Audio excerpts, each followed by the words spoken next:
Hello friends, ഇന്നൊരു morning റൊട്ടീനാണ്. രാവിലെ ഇത്തിരി ലേറ്റ് ആയിട്ട് എഴുന്നേറ്റിട്ടുണ്ടായിരുന്നത്.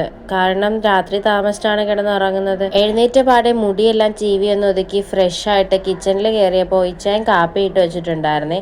എന്തായാലും കാപ്പി എടുത്ത് കുടിച്ച് ഞാൻ എൻ്റെ രാവിലെ ഇങ്ങ് സ്റ്റാർട്ട് ചെയ്തു. ഇന്നലെ രാത്രി ദോശയ്ക്ക് മാവ് ആട്ടി വെച്ചിട്ടുണ്ടായിരുന്നു. അതുകൊണ്ട് രാവിലെ തന്നെ ബ്രേക്ക്ഫാസ്റ്റിന് ദോശയൊക്കെ ചുട്ടേ. ഇച്ചായൻ ഡ്യൂട്ടിക്ക് പോകാൻ റെഡി ആയിക്കൊണ്ടിരിക്കുകയായിരുന്നു. ഡാഡി രാവിലെ തന്നെ ഡ്യൂട്ടിക്ക് പോയി. ഡാഡിക്ക് ബ്രേക്ക്ഫാസ്റ്റും വേണ്ടായിരുന്നു. എനിക്ക് ദോശ ഇങ്ങനെ നീട്ടി ചൂടാനാണ് ഭയങ്കര ഇഷ്ടം. അതേപോലെ കുറച്ച് എണ്ണയോ നെയ്യോ ഒക്കെ തടവി നല്ല ടേസ്റ്റി ആയിട്ടാണ് ഞാൻ ദോശ ഉണ്ടാക്കാറ്. ദോശയ്ക്ക് കറിക്ക് ഇന്നലത്തെ മീൻകറി ഉണ്ടായിരുന്നേ. പിന്നെ വേറെ കറിയൊന്നും വെച്ചില്ല.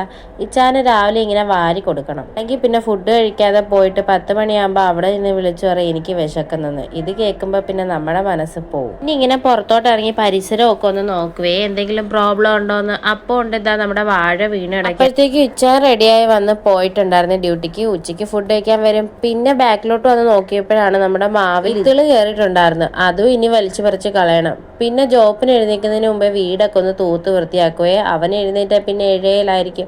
അതുകൊണ്ട് എന്തായാലും വീടെല്ലാം തൂത്ത് വൃത്തിയാക്കി. ജോബിന് രാവിലെ കൊടുക്കാൻ വേണ്ടിയിട്ടുള്ള കുറുക്കിനുള്ള റാഗിയൊക്കെ വെള്ളത്തിൽ ഇട്ട് വെച്ചു കേട്ടോ. റാഗിയുടെ കൂട്ടത്തിൽ കുറച്ച് ഡ്രൈ ഫ്രൂട്ട്സും ഡേറ്റ്സ് ഒക്കെയാണ് വെള്ളത്തിൽ ഇട്ട് വെക്കുന്നത് കുറുക്കിനായിട്ട്.